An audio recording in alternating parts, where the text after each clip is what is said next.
Hello everyone. तो आज के इस वीडियो में हम लोग जो है कि अगला पार्ट जो है कि डिस्कस करने वाले हैं। तो चलिए फ्रेंड्स, समय को वेस्ट न करते हुए हम जो है कि सेशन को स्टार्ट करते हैं। पर देख पा रहे हैं कि हमने स्केल लिखा हुआ है पैमाना। पैमाना जनरली किसे बोलते हैं, स्केल किसे कहते हैं? तो नक्शे पर दिखाई गई प्रत्येक दूरी तथा क्षेत्र पर ली गई तद अनुसार दूरी के बीच की जो स्थिर अनुपात होता है उसे हम पैमाना कहते हैं, स्केल कहते हैं। जैसे कि किसी नक्शा पर आपने देखा होगा 1 ऐसे करके 50 ऐसे किया लिखा होता है, या 1 सेंटीमीटर इजकल टू 5 किलोमीटर। इसका मतलब क्या होता है? यानी कि किसी नक्शे पर कोई मैप ऐसे करके कुछ बनाया गया है, तो मैप पर अगर बनाया गया तो 1 सेंटीमीटर बराबर जो ज़मीन पर एक्चुअल में जो डिस्टेंस उसका 5 किलोमीटर के बराबर है। अगर मैप पर आप यहाँ से यहाँ तक मेजर करते हैं 2 सेंटीमीटर हो रहा है, तो इसका मतलब ये हुआ कि जब वहीं कार्नर में पर राइट कार्नर पे लिखा होता है स्केल 1 सेंटीमीटर बराबर 5 किलोमीटर, यानी कि 1 सेंटीमीटर जो है ये मैप पर डिस्टेंस है और 5 किलोमीटर एक्चुअल में जो ग्राउंड पर है, जो भी ऑब्जेक्ट है उसका डिस्टेंस है। तो उम्मीद करता हूँ आपको समझ में आ गया होगा मैप क्या होता है, स्केल क्या होता है, सॉरी। ओके, तो नेक्स्ट है, इसे हम अनुपात के रूप में दर्शाते हैं, जैसा कि 1/5 ऐसे। तो 5 किलोमीटर था 1 सेंटीमीटर, तो इसको भी हम सेंटीमीटर में कर लेंगे। 5 मीटर हो गया, उसके बाद सेंटीमीटर में। तो आपने कहीं देखा होगा ऐसे स्केल बना होता है। तो इसको हम जो है कि इस अनुपात में जब लिखते हैं तो इसे निरूपक भिन्न यानी कि रिप्रेजेंटेटिव फैक्टर कहते हैं, RF शार्ट में। RF कैसे निकालेंगे? जैसा कि आप यहाँ देख सकते हैं, हमने लिखा हुआ है कि नक्शे पर डिस्टेंस क्षेत्रफल क्षेत्र की दूरी। मान लीजिए नक्शे पर 1 सेंटीमीटर बराबर जो ग्राउंड डिस्टेंस है 5 मीटर लिया गया है, 5 मीटर को 1 सेंटीमीटर। तो इस प्रकार से जो है कि आप यहाँ पर चेंज करेंगे। 1 सेंटीमीटर था तो 1 सेंटीमीटर, और 5 मीटर है तो इसको भी सेंटीमीटर में चेंज कर लेंगे। उसके बाद फाइनली 1 सेंटीमीटर अपान 500 सेंटीमीटर, सेंटीमीटर कैंसिल हो जाएगा तो 1/500 बच जाएगा। तो इसी को हम बोलते हैं RF। इसी को क्या बोलते हैं हम? RF बोलते हैं, रिप्रेजेंटेटिव फैक्टर। तो इस प्रकार जो है कि हम स्केल को दर्शाते हैं।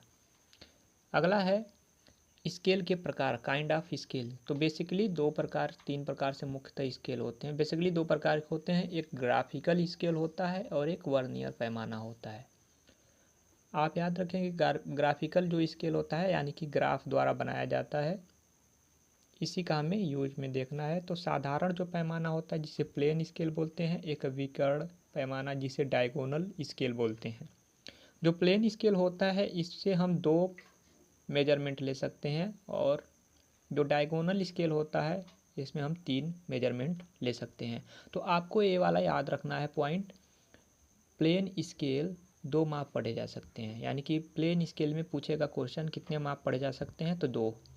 डायगोनल यानी कि विकर्ण मापने में कितने माप पढ़े जा सकते हैं, 3। और एक अगला होता है वर्नियर स्केल, इससे कुछ ज़्यादा आपका क्वेश्चन बनेगा नहीं। नेक्स्ट है आपका चैन, जरीब जिसे हम बोलते हैं।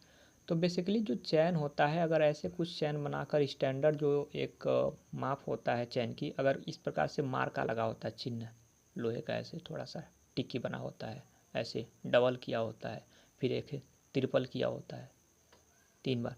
तो यानी कि जो हमने बताया है, अगर सिंगल है तो एक कितने को दर्शाता है, 5 मीटर को दर्शाता है। डबल है तो 5 और 5 10 मीटर हो जाएगा। ट्रिपल है तो 5 + 5 + 5 बराबर 15 मीटर मार्क को दर्शाता है। यानी कि यहाँ तक अगर हो गया, जैसे कि आपने टेप फीता देखा होगा, 1 मीटर लिखा होता है, 2 मीटर लिखा होता है, 3 मीटर लिखा होता है। तो ये तो स्टील का यानी कि मेटलाइड होता है। ओके, चैन जो जरीब होता है लोहे का होता है, तो इसमें लिखा नहीं जाता है, इसमें इस प्रकार से मार्का यानी कि चिन्ह लगा होता है। 1 मीटर के अंतराल पर 2-2 मीटर का, और जैसे ही 5 मीटर होता है तो वहाँ पर इस प्रकार से एक टिक्की लगा होगा। अगला जो है कि 10 मीटर पर इस प्रकार का टिक्की लगा होगा, 15 मीटर के अंतराल पर इस प्रकार का टिक्की लगा होगा। तो ये है, तो आपको ये बस समझना है चिन्ह कैसा होता है, 5 मीटर का, 10 मीटर का कैसा होता है, 15 मीटर का कैसा होता है जरीब का, चैन का। अब बात कर लेते हैं चैन कितने प्रकार के होते हैं। बेसिकली चैन जो है आपका कई प्रकार के होते हैं, जो इम्पोर्टेंट्स हैं हम उसके बारे में डिस्कस करते हैं। सबसे पहले इंजीनियर चैन होता है, जिसे इंजीनियर जरीब कहते हैं। इसकी लंबाई पूछ सकता है, इंजीनियर चैन की लंबाई कितनी होती है, तो बेसिकली 100 फुट का होता है और इसमें 100 कड़ियाँ लगी होती हैं। यानी कि अगर 100 फुट तक का है और इसमें 100 कड़ियाँ लगी हैं, लिंक लगा हुआ है, जिसे इंग्लिश में लिंक बोलते हैं, तो 100 से आप डिवाइड कर देंगे तो एक कड़ी की लंबाई कितनी आ जाएगी, 1 फीट। यानी कि एक कड़ी की लंबाई कितना होगी, 1 फीट। यही प्रत्येक कड़ी की लंबाई 1 फीट हो, यानी कि 1 फुट हो जाएगा।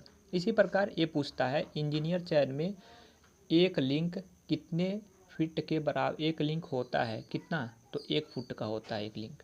गंटर चरीब, गंटर एक साइंटिस्ट का नाम है जो 66 जो फुट होता है उसका एक गंटर होता है। एक गंटर जो होता है 66 फुट के बराबर होता है।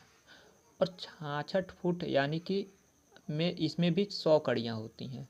तो अगर ऐसे पूछे कि गंटर जरीब में एक लिंक कितने का होता है, एक कड़ी, तो इसमें जब 100 कड़ियाँ होती हैं और 66 फीट का है तो एक कड़ी किसके बराबर होगा, जब इसमें डिवाइड करेंगे तो 0.66 फुट के बराबर होगा। तो वही हमने लिखा है, इसका जो प्रत्येक कड़ी की लंबाई होती है गंटर जरीब का 0.66 फुट का होता है। बेसिकली आपको बता दें कि जो गंटर है इसने इंग्लैंड में, आपको पता है कि क्रिकेट का जो है वहीं से स्टार्ट होता है। तो 22 गज क्रिकेट की लंबाई जो पिच होती है 22 गज होती है। 22 गज बराबर जो होता है आपका 66 फीट होता है। तो रिलेटेड टू यही है, वो जब क्रिकेट वहाँ पर चल रहा था उसी टाइम जो है कि 22 गज जो मेजर किया वो 66 फीट के बराबर था। और इसी को हम गंटर जरीब मान लिए, यानी कि गंटर जो एक साइंटिस्ट का नाम था, साइंटिस्ट का ना, जो जिसने भी इसका खोज किया था उन्हीं का नाम था, तो वही है गंटर इनके नाम पर पड़ गया।